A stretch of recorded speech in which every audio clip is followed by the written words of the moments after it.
नमस्कार, स्वागत है आपका आरपीडी न्यूज में। बांसवाड़ा जिले की घाटोल विधानसभा क्षेत्र से बाप पार्टी के प्रत्याशी अशोक भील ने चुनावी चर्चा क्षेत्र के मुद्दों को लेकर सीधे सवाल। आपको बता दें कि बांसवाड़ा जिले की घाटोल विधानसभा के अंदर अशोक भील सबसे कम उम्र के युवा प्रत्याशी है, जिसको लेकर भाजपा कांग्रेस की नींद तक उड़ी हुई है। यहाँ का मुकाबला त्रिकोणीय बना हुआ है, तो आइए जानते हैं बिरबल कड़वा के साथ अशोक भील के घाटोल विकास के मुद्दों को लेकर चर्चा। सभी साथियों से निवेदन है कि अगर आपने हमारा चैनल सब्सक्राइब नहीं किया है तो चैनल को सब्सक्राइब अवश्य करें, और आपके हिसाब से घाटोल विधानसभा का समीकरण किसके पक्ष में रहेगा, आप अपनी राय कमेंट बॉक्स में जरूर दें। आइए देखते हैं बिरबल कड़वा की खास रिपोर्ट। राजस्थान विधानसभा की चुनाव नजदीक आते जा रहे हैं। सभी कैंडिडेट अपना दमखम दिखाने में जुटे हुए हैं। आज हम बांसवाड़ा जिले के घाटोल विधानसभा के अंदर पहुंचे हैं। यहाँ बाप पार्टी से अशोक भील हमारे साथ हैं, उनसे रूबरू होने जा रहे हैं कि अब इनके क्या मुद्दे हैं और क्या एजेंडे हैं। विशेष तौर से मैं आपको बताना चाहूंगा कि अशोक भील सबसे कम उम्र के युवा कैंडिडेट है, जो अब की बार अपना भाग्य आजमा रहे हैं और यहाँ की किस्मत है घाटोल विधानसभा है वो लिखने जा रही है। तो करते हैं बातचीत अशोक भील से, इनके क्या विचार है। सर नमस्कार। नमस्कार, जोहार आपके चैनल को। आप पधारे यहाँ पर, आपको धन्यवाद खूब खूब। अभी विधानसभा के चुनाव चल रहे हैं और मैं खुद एक प्रत्याशी हूँ घाटोल विधानसभा से। जैसा कि आपने बोला कि घाटोल विधानसभा में मतलब युवाओं के बारे में या जो भी है उनके बारे में हम उनकी लड़ाई लड़ रहे हैं। अशोक जी, किस प्रकार से चल रहा है प्रचार प्रसार? सबसे कम युवा कहीं के कैंडिडेट हैं अपने बांसवाड़ा जिले के अंदर, तो युवाओं को विशेष तौर से किस प्रकार मोटिवेशन कर रहे हैं, प्रचार किस प्रकार से? देखो, प्रचार का ऐसा है कि हमारी एक लड़ाई है, वैचारिक लड़ाई है, और युवाओं का जो क्रेज है वो भारत आदिवासी पार्टी के प्रति ज्यादा है। क्योंकि कहीं ना कहीं जैसे युवा बेरोजगार युवा है, इन्होंने कई सारी तैयारियां करी है और राजस्थान में कांग्रेस की सरकार रही, पहले बीजेपी की रही। युवाओं के साथ में हमेशा धोखा हुआ, जैसे कि पेपर आउट हो जाना और कहीं ना कहीं सेंटर संभाग से बाहर देना, उनके लिए काफी परेशानी है। तो हमारे साथ जो युवा जुड़ा है ना, हम उनके लिए ऐसी सुविधाएं उपलब्ध करवाएंगे ताकि उनको ये समस्या सामने नहीं आए। किस प्रकार की सुविधाएं विशेष तौर से अब की बार अगर घाटोल की बात करें तो यूथ के अंदर अशोक भील का नाम काफी जुबां पे है। वजह क्या है, क्या वजह माने, क्या वास्तव में अशोक भील आने वाले समय में ऐसा कुछ करवा पाएंगे या खाली एक चुनावी एजेंडा? नहीं, चुनावी एजेंडा नहीं है। अशोक भील एक युवा है और युवाओं के अंदर की भावनाओं को समझता है, और हमारे क्षेत्र में विशेषकर शिक्षा का जो स्तर है वो कम है, और विशेषकर आदिवासी बाहुल्य क्षेत्र पड़ता है। तो आदिवासी बाहुल्य क्षेत्र में जो युवा है उन युवाओं का जैसे शिक्षा का देखे अपन, स्कूलें बन गई हैं तो स्टाफ नहीं है, स्टाफ है तो स्कूलें नहीं है, खेल ग्राउंड नहीं है। और हमारे भारत आदिवासी पार्टी का एजेंडा है कि 60% जो बजट है वो शिक्षा और स्वास्थ्य पे खर्च करना। इसकी वजह से युवा उसको बेहतर तरीके से समझ रहा है, और सबसे ज्यादा अगर यहाँ पर समस्या है तो शिक्षा और स्वास्थ्य के पीछे, मतलब स्वास्थ्य में कमजोर है आदिवासी इलाका। ये आपको क्या लगता है, चैलेंज कर पाओगे? नेशनल पार्टियां बहुत बड़ी पार्टियां हैं, राष्ट्रीय पार्टियां हैं, बीजेपी कांग्रेस, आपकी बिल्कुल नई एक अभी पौधा पनपा रहे हो, पानी डाल रहे हो, सींच रहे हो, पौधा पनपेगा या नहीं, क्या कहना चाहेंगे इसको लेकर? देखो, ये एक ऐसा पौधा है ना जिसको ना गाय खा सकती है, ना बकरी खा सकती है, ना शेर खा सकता है। ये पौधा एक वैचारिक पौधा है। इसको बड़ा करना मतलब आप ये समझो कि ये एक वैचारिक लड़ाई है। इसमें आप जो ये राष्ट्रीय पार्टियां हैं, इनके आप देख ही रहे हो, पसीने आ गए हैं, इनके पास करोड़ों रुपए हैं, फिर भी आज की तारीख में पकड़ पकड़ के बिठा रहे हैं, प्रचार करने जाते हैं। मैंने कई सारे देखे हैं, और हमारे सुबह 10 बजे से लोग 4 बजे तक जनता, यहाँ की जनता इंतजार करती है, एक भारत आदिवासी पार्टी का प्रत्याशी आएगा। और विशेषकर क्रेज एक हमको देखना है कैसा लड़का है। मेरा इंटरव्यू या आपका भी पहले इंटरव्यू हुआ था वो देखे है, इसके बाद में मेरे यूट्यूब चैनल को देखते हैं, तो वो इनकी मांग डिमांड एक बढ़ गई कि नहीं, उनको बुलाओ एक बार, हमको देखना है, उनकी बातें सुननी है। इस तरह का क्रेज है लोगों में। अशोक जी, चुनाव में बहुत पैसा लगता है, खाली बातों से चुनाव नहीं लड़ा जाता। कैसे व्यवस्था कर रहे हो? गाड़ियों में डीजल पेट्रोल कहाँ से व्यवस्था कर रहे हो? ऐसा है, हमारे यहाँ ये जो क्षेत्र है ना, कृषि ज्यादातर कृषि पे डिपेंड करता है। तो यूं समझो हर घर से अगर 10 बोरी मक्का हुआ है ना, तो एक युवा मेरे लिए क्या मतलब भारत आदिवासी पार्टी के लिए युवा अपने घर से एक क्विंटल मक्का बेच के प्रचार कर रहा है, खुद के दम पे चल रहा है। गाड़ियों का डीजल देखो, मेरे खुद की गाड़ी में डीजल वही डलाते हैं, मेरे पास कहाँ पैसा है।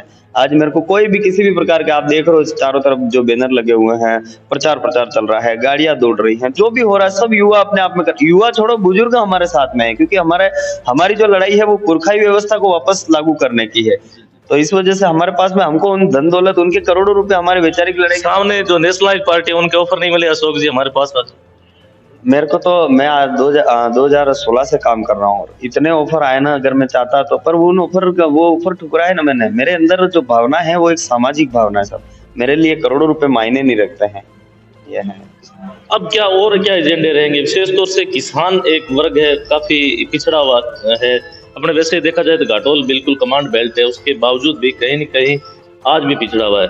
देखो कमांड, आपने देखा होगा हमारा बांसवाड़ा जिला एक माइडेम, बहुत बड़ा माइडेम बना हुआ है, उसका पानी, माइडेम का पानी आज तक टेल पे नहीं पहुंचा है। आप सर्वे करके देख लीजिए। तो मेरा विशेष करके किसानों के लिए सबसे पहले तो उस पानी को टेल तक पहुंचाना।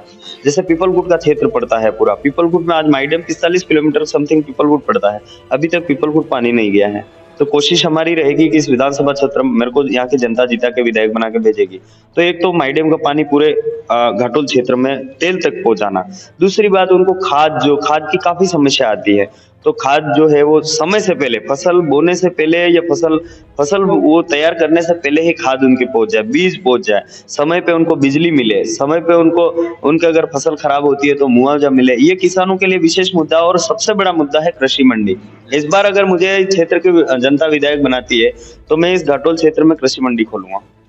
एजुकेशन को लेके भी कहीं न कहीं घाटोल बहुत पिछड़ा हुआ है। एजुकेशन को लेकर पिछड़ा हुआ है। देखो नेताओं के क्या है, कांग्रेस बीजेपी के नेता बनते हैं तो वो करोड़ों रुपए खर्च करते हैं अपने पैसों की बात करी, तो उनका 5 साल तक यही एजेंडा रहता है कि पैसा वापस कैसे कमाना और फिर लड़ने के लिए पैसा कैसे एकत्रित करना। मेरा तो पैसा भी, जो भी रुपया जो भी खर्च होता है या जो भी होता है तो वो सारी जनता कर रही है, तो मेरा तो खर्चा है नहीं। मेरे जीतने के बाद उनका काम करना ये मकसद है। तो जैसा कि आपने एजुकेशन का बोला, तो मेरा प्रथम प्रायोरिटी रहेगी घाटोल विधानसभा के प्रत्येक ब्लॉक में बढ़िया फैसिलिटी वाली लाइब्रेरी खोले और यहाँ पर ऐसी छात्रावास की व्यवस्था की जाए जहाँ पर जो युवा है वो वहाँ रह के पढ़ सकेगा, तैयारी कर सकेगा। इसके बाद जैसे ब्लॉक का हो जाएगा, इसके बाद हमारे जो मंडल बने हुए हैं उस मंडल स्तर पे हम लाइब्रेरी खोलेंगे, वहां पर भी उनके रहने की व्यवस्था करेंगे। इसके बाद मंडल के बाद हम कोशिश करेंगे ग्राम पंचायत स्तर तक पहुंचे। हमारी ये मंशा है ताकि बच्चों को जयपुर, जोधपुर, उदयपुर या कहीं पर भी जाने की, कोचिंग करने की आवश्यकता नहीं पड़े। और यहाँ का जो यूथ पढ़ा लिखा है वो कोशिश करेगा कि भाई उनको भी पढ़ाए। यहाँ पर काफी सारे ऐसे शिक्षित ग्रेजुएट लोग हैं जो काफी जानकारी रखते हैं, पर उनको सही समय पे वो नहीं हो पाता है, तो वो बच्चों को वो मोटिवेशन नहीं दे पाते। तो हम मोटिवेशन क्लासें खोलेंगे ताकि बच्चों को बाहर जाके पढ़ने की आवश्यकता नहीं पड़े। बीटीपी से बाप बनी और जो सामने वाली पार्टियां, कि अब तो हो सकता है कोई नया झंडा आ जाए। बीटीपी से बाप बनी, बीटीपी हम ही थे ना, बीटीपी हम ही थे। वो तो ठीक है, एक दो भाई जो जिनको स्वार्थ है चुनाव, उनको देखा होगा, उनके साथ में 5 लोग भी नहीं है। और हमारी लड़ाई वैचारिक थी। बीटीपी हम एक तर्ज पे लाए थे, जो हमारी बातें नहीं मानी, जैसे नेशनलाइज पार्टियां करती है वैसे करने लगी, हमने उनको छोड़ दिया, बस सीधा सा। सर्वे में सामने आया कि घाटोल के अंदर विशेष तौर से जनरल कम्युनिटी के अंदर बाप के प्रति कहीं न कहीं आज भी कहीं न कहीं खौफ एक तरह से नजर आता है। संदेह की के घेरे में अशोक जी को ले रहे, क्या उसको लेके क्या टिप्पणी करना चाहिए? मेरा बचपन चौथी क्लास से लगा के 12th तक, चौथी से 8वीं तक मैं लाल बहादुर शास्त्री, जो LBS एक जमाने में बहुत फेमस स्कूल हुआ करती थी, और आपको बता दूं मैं इस टॉप लेवल की स्कूल थी। जैसे ये आज प्राइवेट स्कूल चल रही है ना, वैसे LBS चलती थी। और मेरे ज्यादातर जो मित्र थे वो सारे जनरल और ST OBC, मतलब सारे के सारे थे। और इसके बाद में मेरे 11 से लेकर 12 तक मेरा घाटोल निकला है, मतलब कुल मिला के 8 से 9 साल मेरे घाटोल में निकले हैं। मैंने आज तक ऐसा कोई कदम नहीं उठाया मेरे घाटोल में हुआ। ठीक है, खाद को लेके हमारे 1-2 बार इधर उधर हुआ, वो हमारे नेताओं की वजह से हुआ। अगर नेताओं ने समय पे खाद किसानों को पहुंचा दिया होता तो बेचारा ये जो दुकानदार हैं वो ज्यादा भाव में बेचते नहीं, उन्होंने एक वो क्या कहते हैं उसको, कालाबाजारी करवाई, और नेताओं को कमीशन, उनके चक्कर में हमारे वो थोड़ा बहुत हुआ है। पर मैं इतना ही कहना चाहूंगा उन SC के भाइयों को, OBC के भाइयों को, माइनॉरिटी के, जनरल के, जो बना हुआ बेका वातावरण उसको भूल जाइए आप। क्षेत्र का अगर वास्तविक विकास चाहते हो तो मुझे वोट करना होगा। पूरे क्षेत्र से मैं ये अपील करना चाहूंगा। और उनको लड़ाने वाला कौन है? गरीब तबके का बेचारा, वो तो गरीब ही है। जो पैसे वाले हो गए वो मेरे खिलाफ भड़का रहे हैं, जो ज्यादा पावरफुल हो गए ना, जिनको नेताओं से काम पड़ता है, आम जनता का बेचारों का 5 साल में 5 बार भी काम नहीं पड़ता है और उनके तो लगातार उठना बैठना रहता है, इसलिए वो भड़का रहे हैं ताकि हमारा पार्टी जीते। वो चाहते हैं कि नेता हमारे अनपढ़ जीते ताकि उन पे हम कब्जा रख सकें, और मेरे पे तो कब्जा कर नहीं सकेंगे। मेरे पे कब्जा रहेगा इस विधानसभा क्षेत्र की पूरी जनता का, किसी व्यक्ति विशेष का कब्जा नहीं रहेगा, चाहे वो मेरे पिताजी क्यों ना हो। जी जी। अब की बार राजस्थान के अंदर बाप की कितनी सीटें फाइनल मांगी? 17 सीटें फाइनल नहीं आ सकती, फिर भी सही आंकड़ा बताइए। देखो सर्वे रिपोर्ट के हिसाब से 17 है, फिर भी हमारे 10 से 15 सीटें तो आ सकती हैं। 15 सीटें मानो, 10 मान लो। जी जी। इसके अलावा विशेष तौर से अपने क्षेत्र की जनता को चुनाव बिल्कुल सर माथे पे है, और क्या अपील करना चाहेंगे? क्षेत्र की जनता से अपील तो यही करना चाहूंगा कि इस घाटोल क्षेत्र का अगर विकास करना है, मेरा पहला कर्तव्य, मेरा स्पीच भी सुना होगा, इस क्षेत्र का विकास करना मेरा कर्तव्य है। इस क्षेत्र को आगे ले जाना मेरी जिम्मेदारी है, और इस क्षेत्र की जनता की रक्षा करना मेरा धर्म है। 3 उसूलों पे चल रहा हूं मैं। जीत के प्रति कितने आश्वस्त हो? 100%, 101% जीत होगी, क्योंकि युवाओं का जो क्रेज है ना, युवाओं के साथ साथ बुजुर्ग, माताएं, बहनें, सबका क्रेज। क्योंकि मैं जहां पे भी जाता हूँ, कांग्रेस बीजेपी के लोग बैठक करता है नेता तो 15 से 20 लोग आते हैं, और मैंने जहां जहां बैठकें करी, मैं समय पे नहीं पहुंच पाता हूँ, तो आप यकीन मानिए, मैं पीपलपुर क्षेत्र का मैंने दौरा करा तो 10 बजे से पब्लिक जनता वेट कर रही, इंतजार कर रही है, और शाम की 3 बज जा रही। 3 बजे का समय दिया है, रात को 9 बजे तक वेट कर रही है। कहीं ना कहीं मैं पहुंच नहीं पा रहा हूँ, और मैं नया आदमी हूं तो मैं कोशिश करता हूं कि मेरी पूरी बातें वहां रखूं, तो मेरे बोलने में ही आधा घंटा निकल जाता है, जिस वजह से मैं वहां तक पहुंच नहीं पा रहा हूँ। दिन में 8 बैठकों का शेड्यूल अगर फिक्स किया है तो यूं समझो कि मेरे एक बैठक का मेरा 1 घंटा निकल जाता है, और लोग, जो जनता है, वो सुनने को ललायित रहती कि क्या बोलेगा यूं। इस तरह से तो काफी। एज क्या आपकी? एज क्या है? एज 28, 28 साल। 28 साल के, और इतनी आप राजनीति में और जो भाषण देते हो तो सामने वालों को ऐसे वोट पे ले आते हो। देखो ऐसा है, मैं तो कहता हूँ हर युवाओं को ये सीखना चाहिए।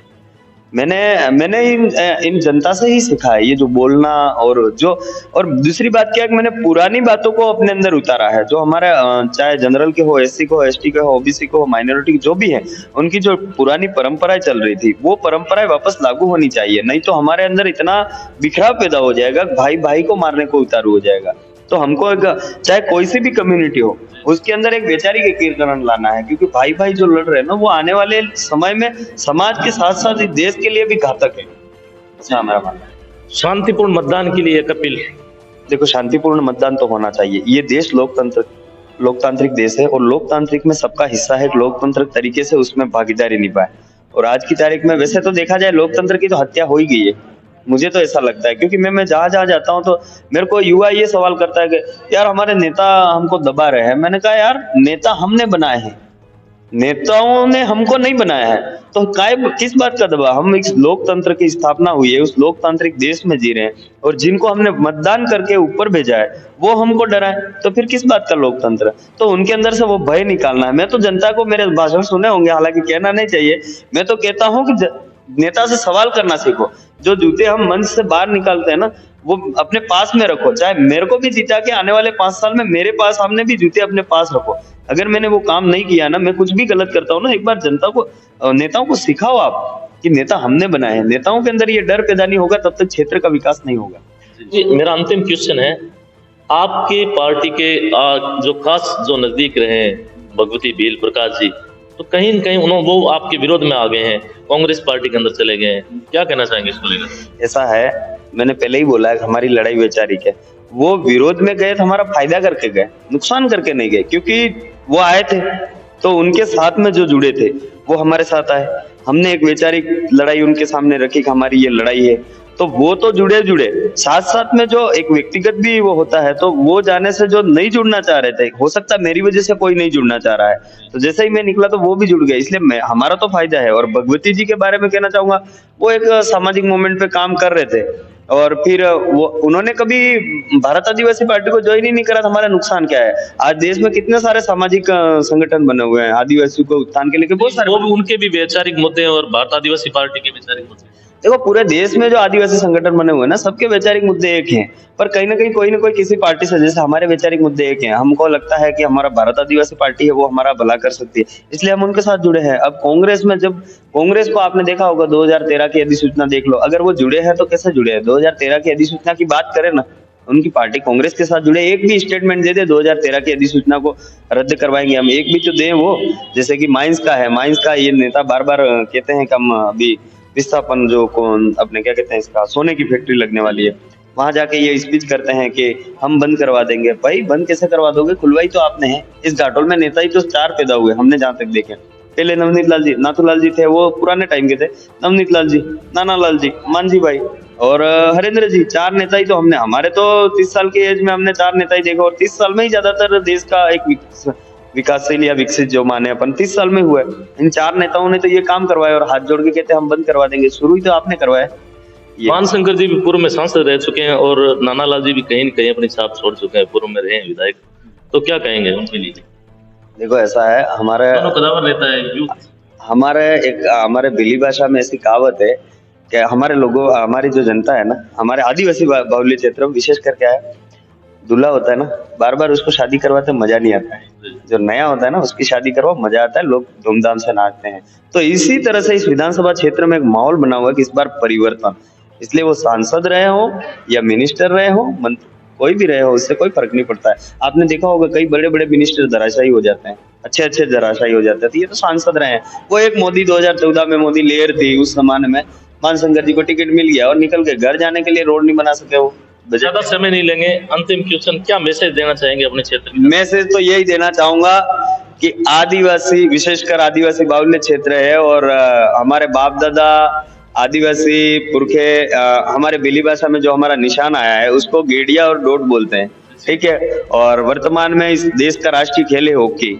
तो बाप दादाओं की वजह से आज जो वैचारिक एकीकरण बना हुआ है, और मावजी महाराज की किताब में लिखा हुआ चौथा युग निचेली वारी वाले, जो मैं बार बार स्पीच में बोलता हूँ, उस हिसाब से ये जो युग चल रहा है ना हमने, उस हिसाब से हमारे उन पुरखाई को आशीर्वाद की वजह से हमारे को ये गेड़िया और डोट का निशान मिला है, और जिसको हॉकी स्टिक बोलते हैं।